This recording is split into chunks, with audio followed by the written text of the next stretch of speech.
Hello, everybody, and welcome to today's NTI Group webinar. My name is Simon. I'm an account manager here at NTI and as well responsible for CARES in NTI Denmark. I've been looking really forward to today's webinar because we are joined by no other than Ivan from CARES, who will give a short introduction in a minute, of course. Before I hand over the word to Ivan, I would like to take you through some practical stuff. I will try and keep it as short as possible. All attendees at this webinar are muted, but you will have a Q&A section below or in the top of the screen where you are able to ask any questions you might have. We will, of course, record this webinar and share it later on our NTI websites, so you are able to see it again, or maybe share it with a colleague if you want to. At the end, we hope you will maybe spend a minute answering some questions so we are able to keep improving. Thank you. So, jumping over to the agenda for today. We will, of course, tell you a bit about some of the latest news in Enscape 4.2, as well give a short introduction to Enscape Impact, and as well share some news about V-Ray 7. Ivan will also tell a bit about how you're able to transfer your model from Enscape to V-Ray to make the most ideal combination for the best possible end result. Ivan will also tell a bit about the future at CARES and how they are trying to improve their products and what might be in the pipeline. We will end off the webinar with a Q&A session. So as told, please keep them questions coming so we can answer them at the end.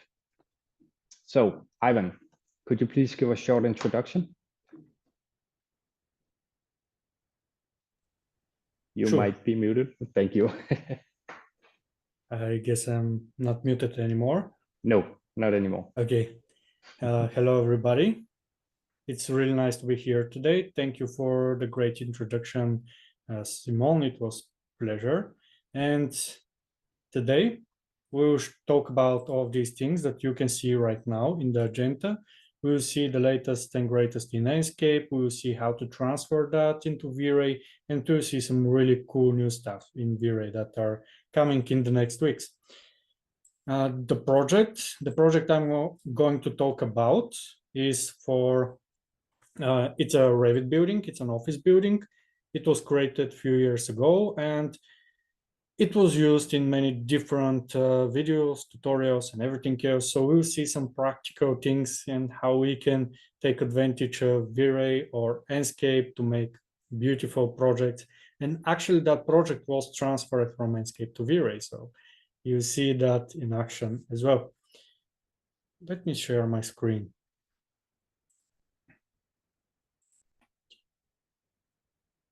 Can you confirm that you can see what I'm showing right now? Yes.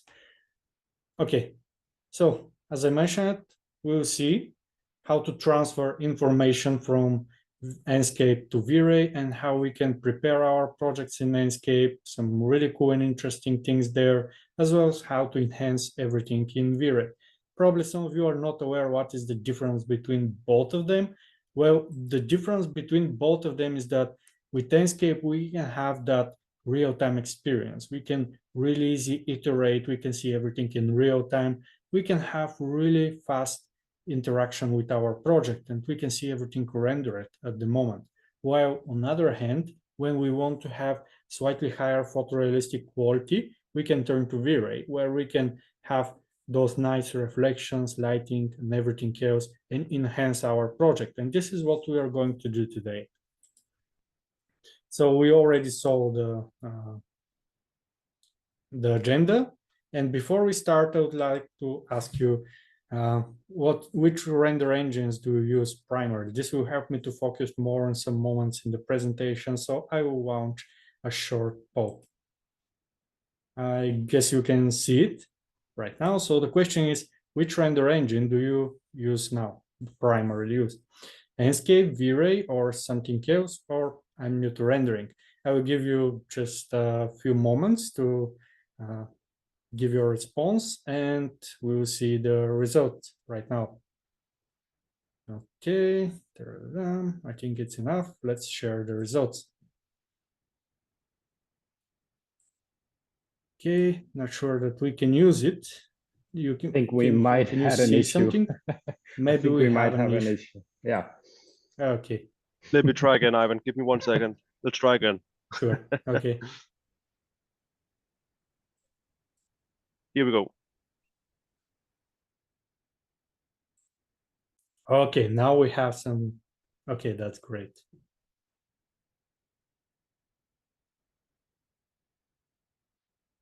I think this will be enough. Okay, let's share the results. Can you see them? Just for confirmation. Yes. Okay, great. So most of you obviously are using Enscape, which is great. We'll see some really nice and cool tips and tricks, but a lot of you are also using V-Ray, so perfect combination. We will see how to transfer easily our project and how we can enhance some things, some new things from V-Ray 7 and some more interesting things from our new product. And also we have a lot of people who are new to rendering. That's great because now you can see V-Ray, you can see Enscape, and you can try both of them, and you can decide for you which is best for your needs and which one to start using. Okay, let's moving on. First, we'll start with the first render engine, the most popular right now in the polls, Enscape. And few words about Enscape for people who are new to rendering. Enscape is great for one simple reason. It's really fast and responsive, and the user interface is really easy. One of our goals creating Enscape is to have something that is integrated into the design track, because in the past, we had to create the model, export everything, send it to someone who is wiling or who can make the visualizations. But nowadays, that's not the case anymore. We can render while we are working. And before, actually, I suppose that I can show you some of the things live directly right here. So I will open Revit, and if you go to the top tabs right here, you can see that Enscape is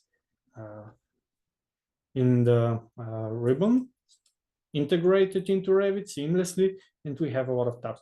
As I mentioned, it's really easy to use. It's almost like playing a game. We can just click on the start button right here, and we will launch Enscape.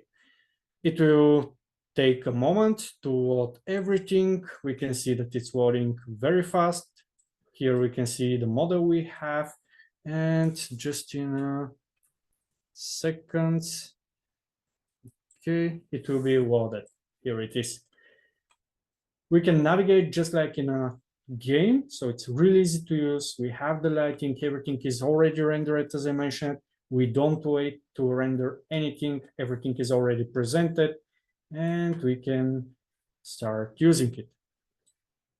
So this is the easiest way to create beautiful images, and we can always export images, animations, or something else. Right now, I want to start with something relatively new. I would like to start with something very popular today, something that is important for the whole industry, the AI. And the first thing that I will start with is the AI enhancer. So here we can see that we can enhance an image. Let's find a suitable one with a human, for example, the girl over here.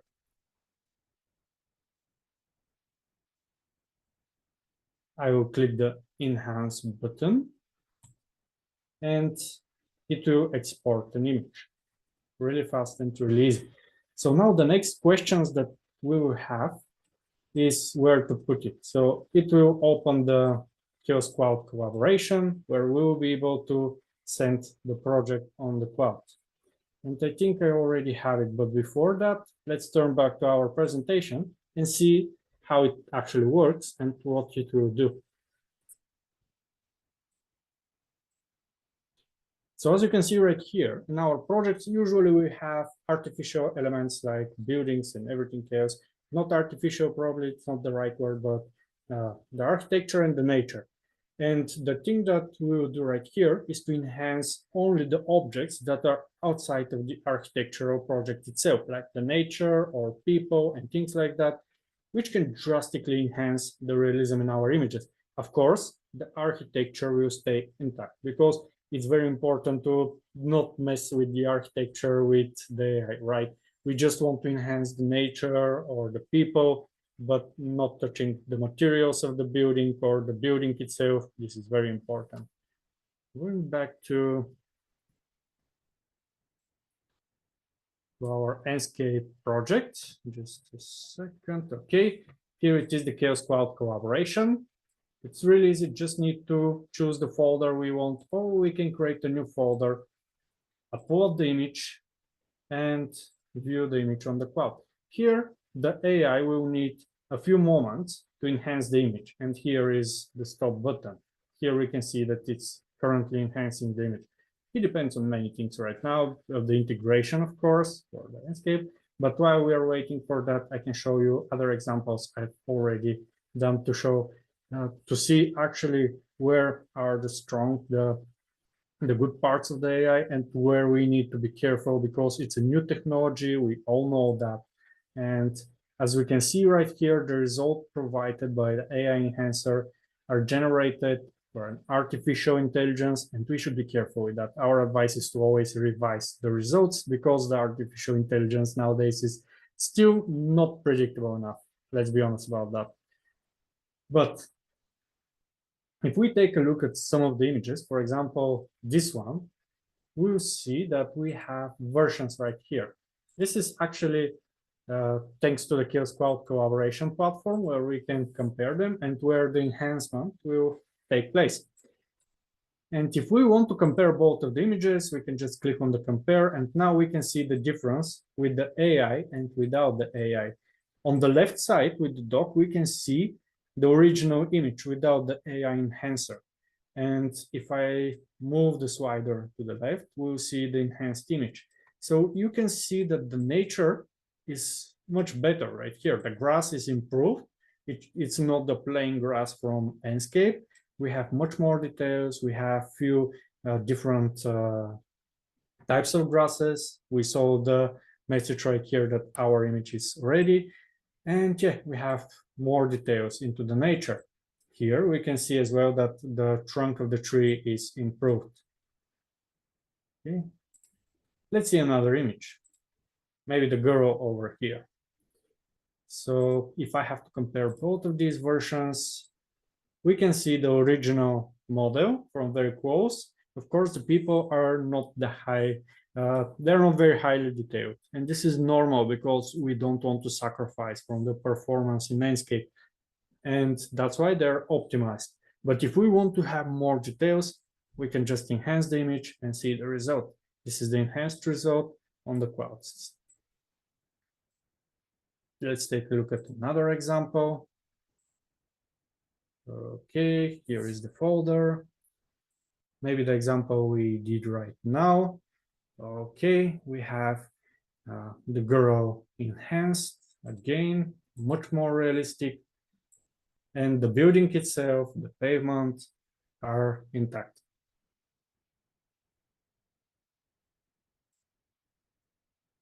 Okay, it's much more realistic. Let's take a look where and when to be careful, if I can describe it like that, because as I mentioned, sometimes we need to be careful with the results. They're not perfect every time. For example, right here, you see that the leaves are kind of going out of the tree, which is not something scary, or it's not something very important right now because we will not see that. If I zoom out, we'll see just a tree, which looks fine, pretty good. But sometimes we can have strange results. This is an AI after all, and we should be careful with that. Okay, maybe something else. Okay, here we can see the leaves that are going out of the trunk. This is something important, something we need to be careful with. Otherwise, if we take a look at on the greenery, let's compare the trees.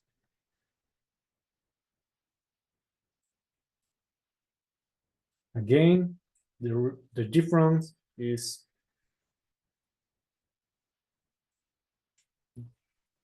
just a second. Okay, this is the original one on the right, and on the left side we have the enhanced image, and the difference is huge on the greenery itself as well. Maybe the tree right here. Hope that it's visible because currently we're streaming, but I hope that you try the feature right out of the meeting, right out of the webinar. And yeah, this is the thing that I wanted to start because the AI is probably the most important topic nowadays. And yeah, it's something really important, something that we all talk about nowadays. Another thing I would like to say right here, as you can see, the AI is not replacing our tasks, it's help us because it will not touch the architecture. We are responsible for the architecture and we're responsible for the materials on the buildings and the pavement and everything else. But when it comes to the elements that we don't want to spend a lot of time, like the greenery or people or things like that, we can use the AI to enhance our images and make them more realistic right out of the box. Now let's go back to our presentation. As I mentioned, I've already recorded some of the results right here, so keep in mind that I will skip them because we already saw them live. And let's move to another topic. At the beginning of that project, starting from the beginning, of course, we wanted to have something like a conceptual renders. Just like in the real world, when we make architecture, at the beginning, we don't want to get into a lot of details. We want to have an idea how the image should look like, how the architecture will look like, but something like an overall, let's say, view of the building, not exactly and not necessary to have every single detail of the building, because when we do that at the beginning, the client maybe attach it too much to the initial project where we are not absolutely sure what exactly we want to have. I mean, with the small details. In those cases, when we want to pay attention only on the overall architecture, only on the overall, let's say, volumes or spaces or things like that, we can use something else. We can use some of the styles and we can create beautiful images. Probably a lot of you, especially the Enscape users, already know that we can have something like a black-white image without materials. This can help us to create these, let's say, conceptual images. And this is really nice. And a lot of people say that they want to have more options for these conceptual renders. For that reason, we've decided to add new modes right here. Let's take a look at them. The first one is the sketch one, where we have 3 different options. Let's start with the pen. As you can see, we have something like a drawing, and this is a really cool way. We can just export an image that looks like a drawing, and there are a lot of ways to control it. The first parameter right here is the outline. So we can easily make them thicker or less visible. Let's keep it to normal for now. The other thing is the jitter. You know that in the real world, probably we will not have perfectly straight lines, vertical and horizontal. We will have some, let's say, bending. And with that parameter, we can achieve, just pay attention how not perfect is the line right here. It's like drawn from a real human, kind of. Of course, I don't want them to be very wavy, if I can describe it like that. I want them to be something in the middle. So I will keep it like 30% or 40, not more than 50. Another thing that I really like is the option to extend the lines, which is very typical for a lot of the architectural images. In those cases, we can significantly enhance them, and this will bring a lot more, let's say, not attention, but it will make them a lot more architectural. drawings. I still remember in the past when we were making the architectural drawings by hand, we were very often exaggerate this one just to, let's say, show and emphasize on the perspective in the image. So now we can do that really easy. We have another option right here to use the pencil, which is also really cool because it will give another, let's say, perspective of the image. We can choose to have transparent or not glass, and the shadows can be hatched or not. And we have a core pencil, which is also really cool. I really like the shadows in it. They're like graffiti or something like that. It's almost like a drawing from the real world. Okay. And the best part is that we can have actually an animation of it, and it's alive. So yeah, we can move around, we can explore the space and export images at every moment. This is a really nice way to start a project and create beautiful images right out of the box, where we don't want to have a lot of attention on small details, because everything, as you can see right here, is more like a drawing. It's more conceptual. It's not, let's say, focusing on all the small details. They're ignored in that way. So we have just the concept of the building.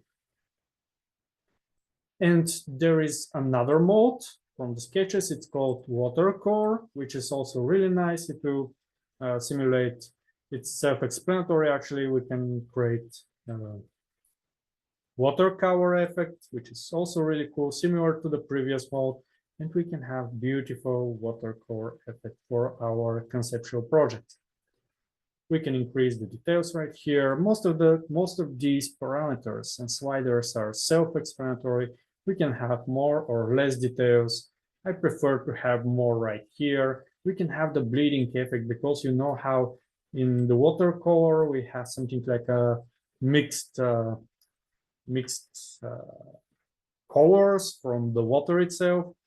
This is a very typical effect for the watercolor, so we can control it from the slider above, the bleeding itself. The effect is not very strong. Keep in mind that we can increase them or decrease them, but yeah, they will not be, let's say, too aggressive, because we want to keep them beautiful right out of the box and just want to polish them instead of making everything customizable. Keep it simple and user-friendly. We can increase or decrease the gradient as well, so you can just play around with these settings and see what are the best settings for your particular project. Going back to the presentation, we already saw all of these things. And I want to show you also that we can create and render a video, and we can later on mix all of these styles in a simple video, which will be a really nice way to express your conceptual render.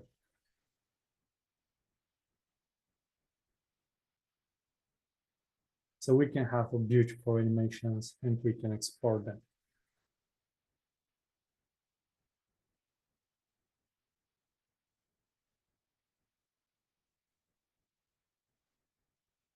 Okay, I think we can move on to the next question from our polls. And let's launch it. Do we have, is it working, or again, it's not? Oh, okay, it's working. It's working.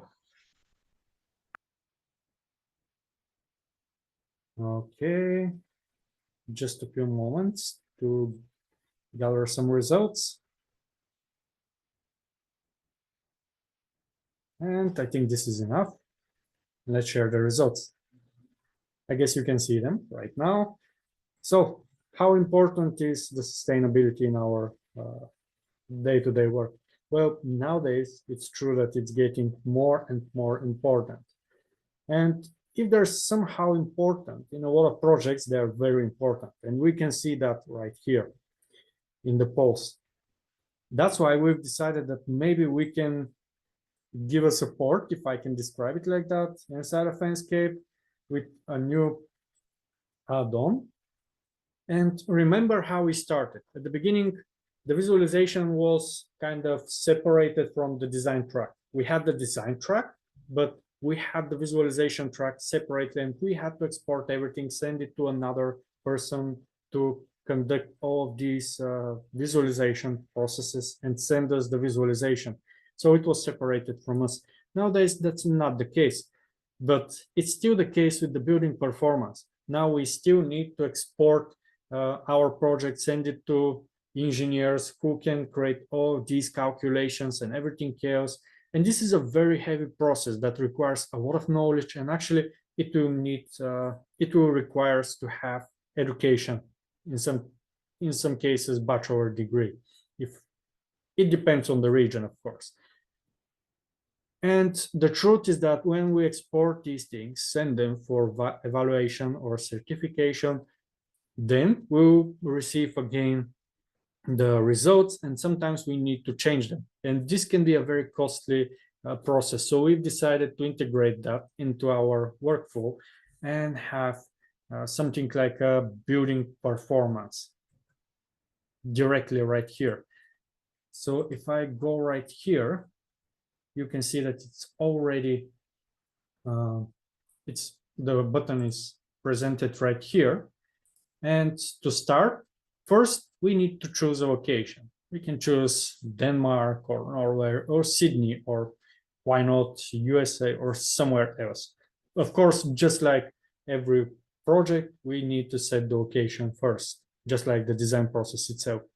And I'm sure that when we make a project, we all know where exactly it will be located. The next thing that we need to decide is the type of the building. But this is already decided when we start designing something, right? We will have some requirements at the beginning. Either it will be a single family home, or it will be a multifamily or office, school, university, maybe a hospital or dining. So this is the next thing that we need to decide. After that, we need to choose the year that it is built. If it's built now, we'll just type the year we are currently in, or if it's going to be a renovation, we can choose between a previous date. And lastly, if there was a renovation, we can select the renovation. It will take a few moments, so while it's calculating, I want to show you some examples right here. Of course, when here we are choosing all these things, and then we have false score, so we can present it directly in our viewport and see and have information how much energy it will, let's say, it will be needed for cooling, how much energy for heating, or the peak watts of the building.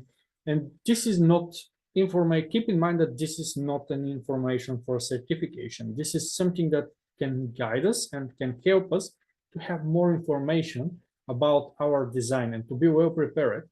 So at the end, when we decide to send that to the engineers and for certification, to be, let's say, more confident that we are providing design that will be certified. So this is a really good guide.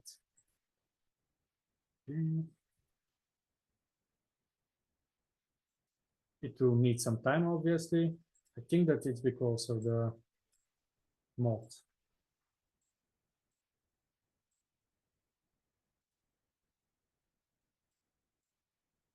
Okay, going back to the presentation.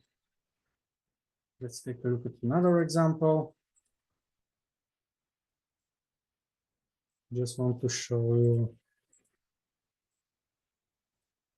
as we mentioned, all these parameters, and it will generate the information right here. So the main information that we will have is the peak watts, as I mentioned, of the building, the total carbon emissions. The carbon emissions are getting more and more popular topic nowadays. Energy use intensity and the end energy use separated by cooling, hot water, lighting, equipment, and all these things listed right here. And this will lead us to the next question. which is just a second.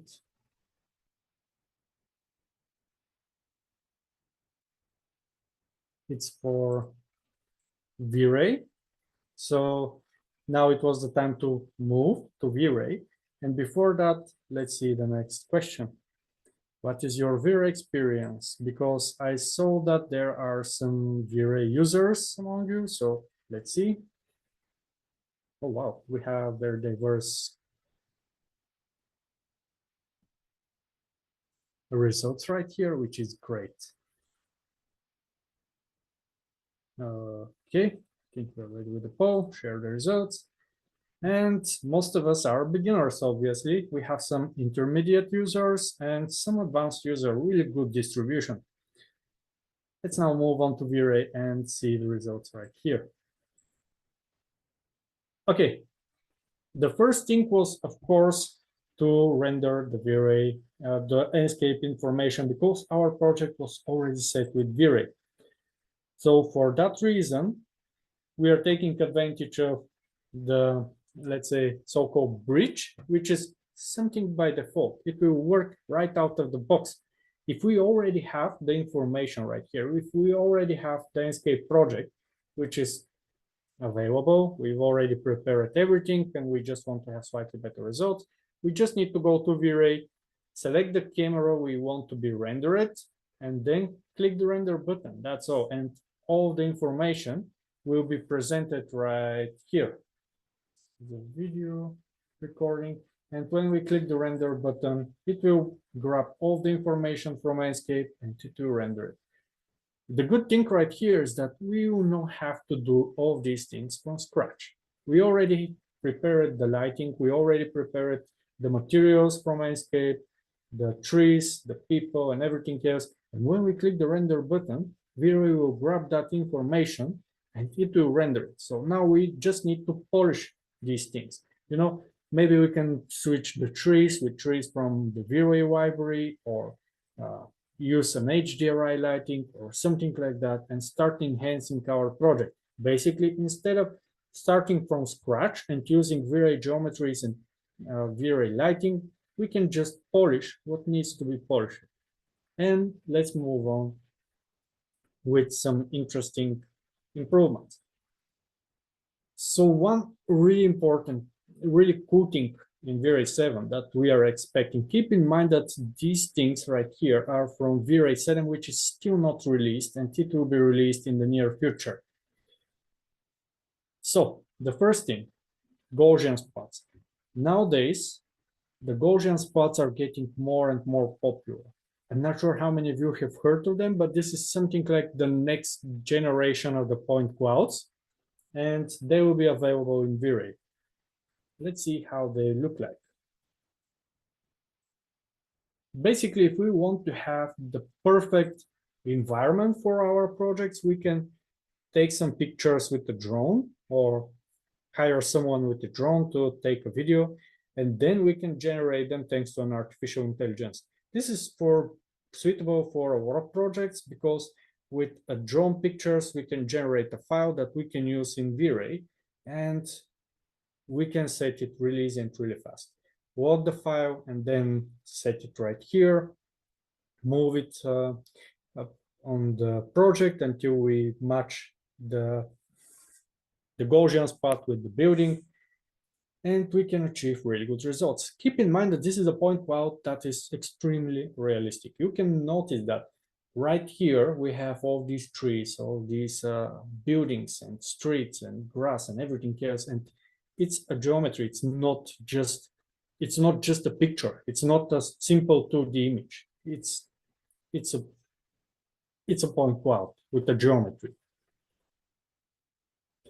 Then we're going closer, and we wanted to have all these scatters to create the greenery in our project. For that reason, we're using scatters. The scatters are extremely useful in such cases, because with their help, we can achieve beautiful results right out of the box. We can apply different ones, which are extremely realistic, as you can see right here, like flowers, grass, and things like that, and scatter them without any hassle. But the thing is that very often when we have these things, the ones are getting out of the edge of the boundaries. And this is something that I was discussing many years with our users, and they wanted to have something to trim them, to cut them. So now we're introducing a new option to trim all of these things. Just need to click the edge trimming, and you will have the perfect edge every time just with a single click. And sometimes we want to exclude or include different areas of the scatter, like if we have the swap right here for the path, which is above the grass. In those cases, we can just select the path we want from the area modifiers, click finish, and it will cut them directly from there or include them in that case. So we can choose, do we want them to be included or excluded from a drop-down menu. And now the path will be visible and perfectly trimmed. But sometimes we have objects that we want to, let's say, have something like a fall off around them, a soft transition between the grass and the soil, for example. In those cases, again, we can choose different objects from our project and choose the fall off parameter. So in those cases, we can create something like a leaves that are falling close to the tree, or why not if we have the soil which is cleared from the grass around the tree to again achieve that effect really easy and really fast. And in some cases, we want to scatter objects around the line. For example, we can use we can scatter the lumps. And in that case, we used the scatter exactly for that reason. We selected the lines and apply a scatter on them. And then when we start the render, we can choose before that the spline option, and then we can start the render and see that all the lumps are following the lump. Of course, they're very dense right now, you can see it, but we can easily control the spacing between them, which can ease our work a lot. With that approach, we can scatter not only lumps, but also we can scatter a lot of cityscape elements like trash bins or benches or something else, or some bushes, for example, or greenery as well. As on the example right here, we have different greenery objects like the cypress trees and bushes scattered along a line to make something like not a fence, but yeah, like a hatch, but from like a hedge, but not from the typical hedge elements. But in those cases, you will notice that they're kind of repetitive. They're almost the same. And in the real world, we don't have such a perfect, let's say, distribution. So we can randomize them really easy and really fast in different ways. They were too perfect, so we've used a new option called randomization and transformation. So we've randomized the scale of each of them as well as the rotation. So one of them can be rotated on 30 degrees, the other one on 60, and the scale will be different for each of them. And thus we can have that diversity. We wanted to have even more control, right? Yeah, we wanted to create something like graffiti on the wall, but before that we had to create the wall material. And of course we can always grab a material from the library, just a simple brick material, but in those cases we wanted to have full control of it. Keep in mind that it's not necessary to create custom brick material every time. As I mentioned, we have a lot of already created materials in Enscape and V-Ray as well, but in that particular case, we've decided that we want to have full control over the appearance of the texture. And for that reason, we used another option, which is called gradient texture with texture remapping. It's kind of slightly more advanced workflow right here. So for the people who are, I will stop that. It's recorded for reasons to not have a lagging on the viewport. But as I mentioned at the beginning, we saw that we have a lot of different people in that webinar right now. We have people who are very advanced in V-Ray, but we also have people who are just starting their journey in the rendering world. So for those of you who are starting your journey, just want to make it clear that this technique right here is slightly more advanced.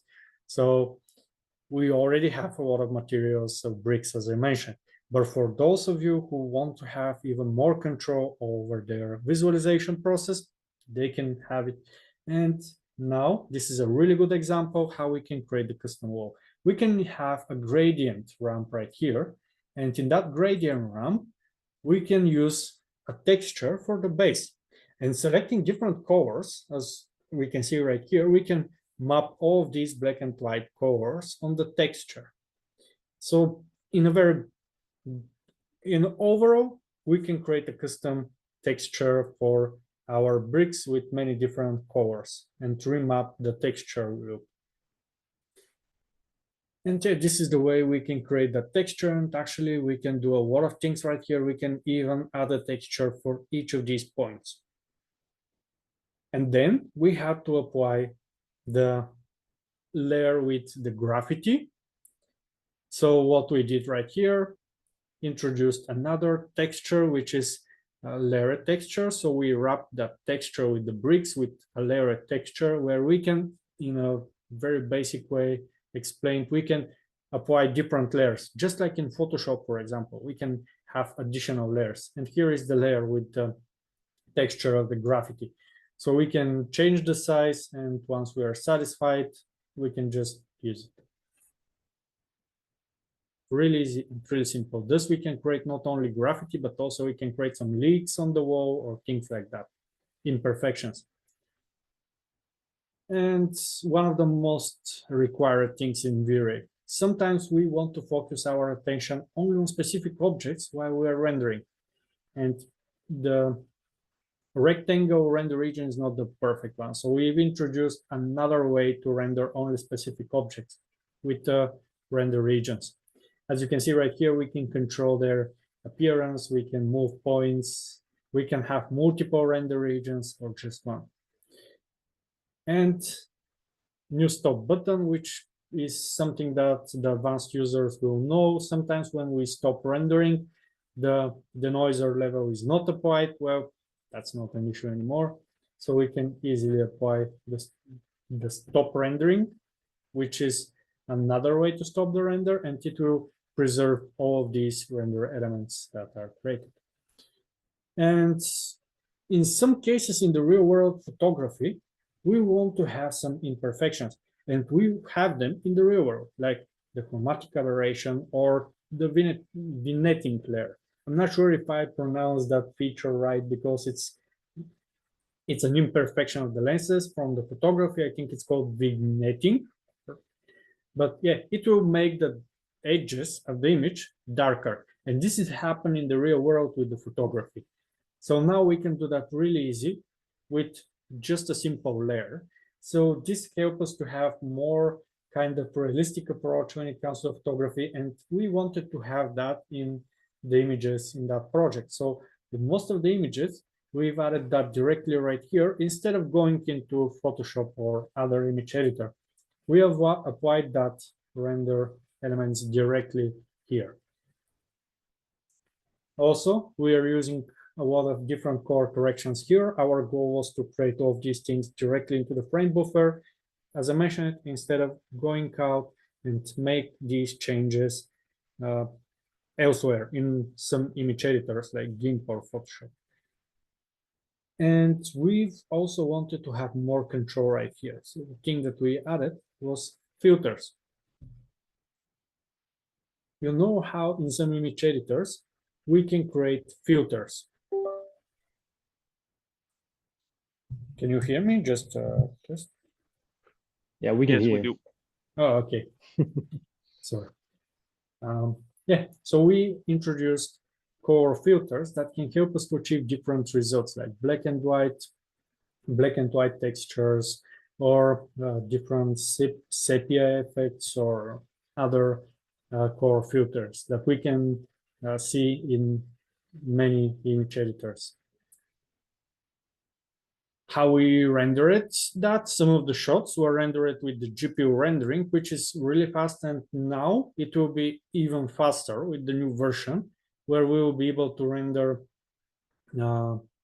with the GPU really fast. And for the advanced users, you know that there are a few moments before the rendering start when it comes to the GPU rendering. Now this process is significantly shortened, so we can start rendering really fast. On the other hand, we have a lot of computers right here in the office, and I'm sure that a lot of you have more than one computers. In those cases, we can take advantage of them to render really fast, and this is how we've rendered actually most of these images with the V-Ray swarm, which will be also improved in the next version. Thus, we can apply kind of tags on each of the computers we have at the office and use them to render even faster our images. And once these images were rendered, we've ended up with all these renders for that project in V-Ray.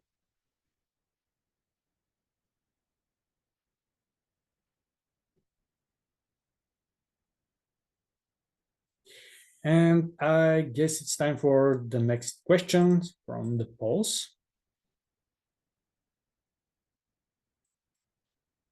Okay, what is important when choosing render engines? I'm not sure if it's working.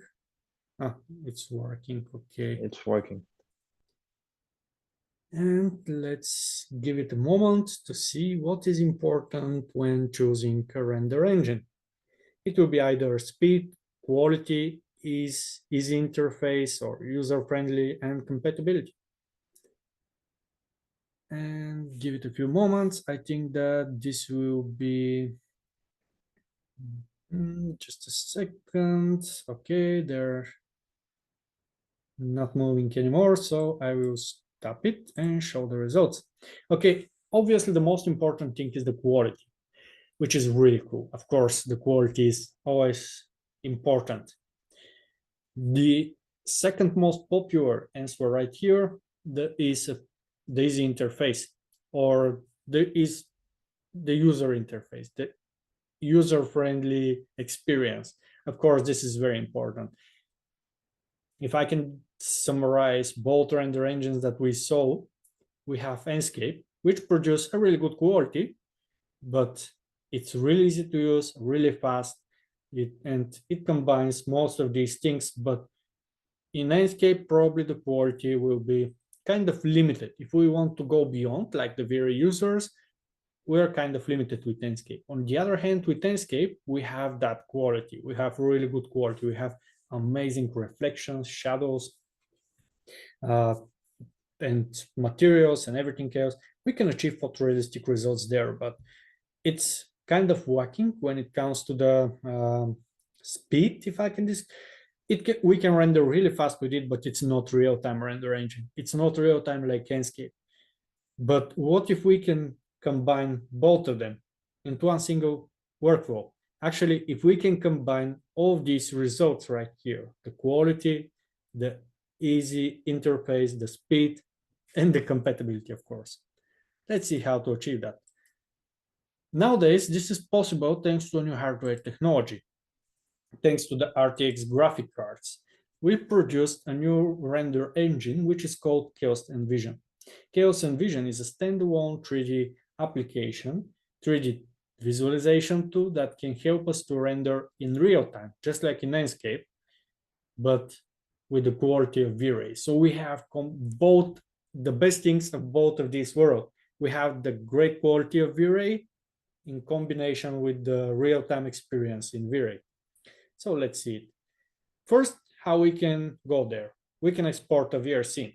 From Enscape, it's really easy. We can just click the V-Ray export button and we can export the file, which will be a VR scene, the V-Ray native file format. On the other hand, in V-Ray, we can export it. Okay. We can go to the rendering tab and there is an export button. So we can just click save and it will export a V-Ray scene file. And what to do with that VRACN file. This is the viewport of Envision. We can open the file from the open menu and we'll have it. I will go really fast here. We can move around in real world. We can take a sky from the library and then we can disable the sun because we will have the sky, or keep it if we want. We can rotate the HDRI that we just dropped down from the library and achieve different look every time. Once we are ready with that, I'll skip some things and make it really fast. We can apply different 3D models from the library and apply scatters with this and achieve beautiful results every time. Really easy and really fast.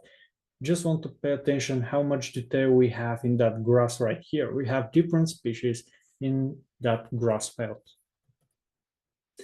And the best thing actually is that we can have animated people and cars. Let's start with the animation part right here.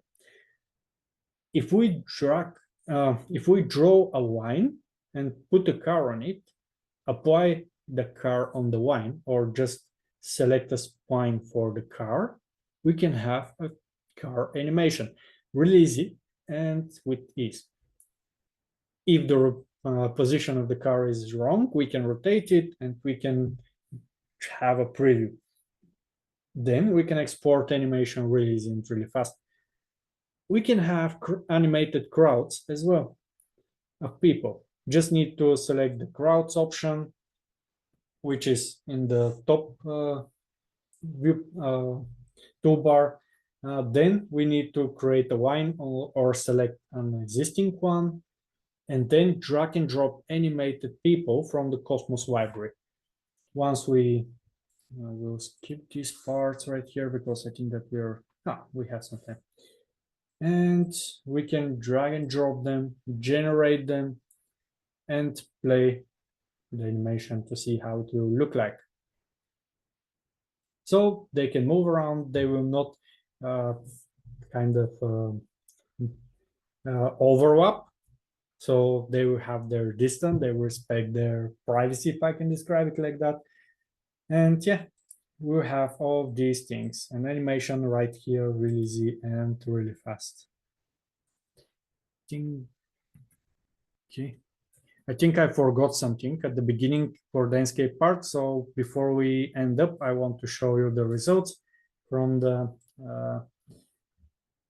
Enscape impact calculations. Here we can see all of these calculations. And here we can see the cooling and the lighting and everything else. And we can present it with false colors on the building itself. So we can see where we need to have more cooling energy and where we'll need more heating energy. And thus we can have a better idea how our project will perform in terms of energy efficiency and all these things. And this was all from my side. So if I have to summarize everything we saw today, we saw some really cool things in Enscape, how we can really easily walk around, explore the space, how we can have different conceptual images, how we can enhance our images right out of the box, taking advantage of the new AI capabilities. Also, we saw V-Ray and what we can expect from the next version, how we can improve our images with it, and how we can combine the best of both of these render engines. Speaking about AI, I would like to say a few words about something upcoming. Probably some of you have heard about Veras, which is very popular AI integration nowadays that can help us to, let's say, produce AI results right out of the box, really easy and really fast.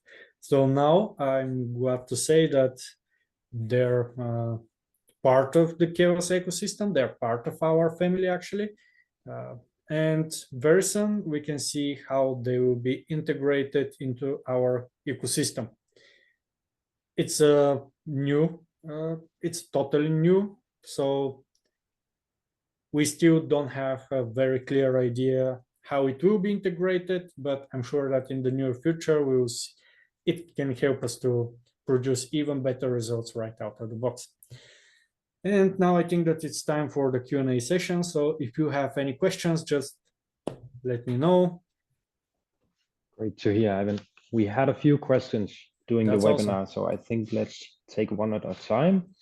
Okay. I will read them out loud, but you're welcome to open them in the Q&A. Mhm. We have one saying, does the AI enhancer work on 3D objects I made or downloaded for other places, or does it only work with Enscape models? Well, if they're in Enscape, it will work with them, but it will work only with the props that are, let's say, not part of the architectural project, like humans or nature or things like that in Enscape. So yeah, if they're in Enscape and they're elements of the nature or people, they will be enhanced. Perfect, perfect. And one more related to the AI enhancer. Does the AI enhancer only work at still images or also on a mono panorama view?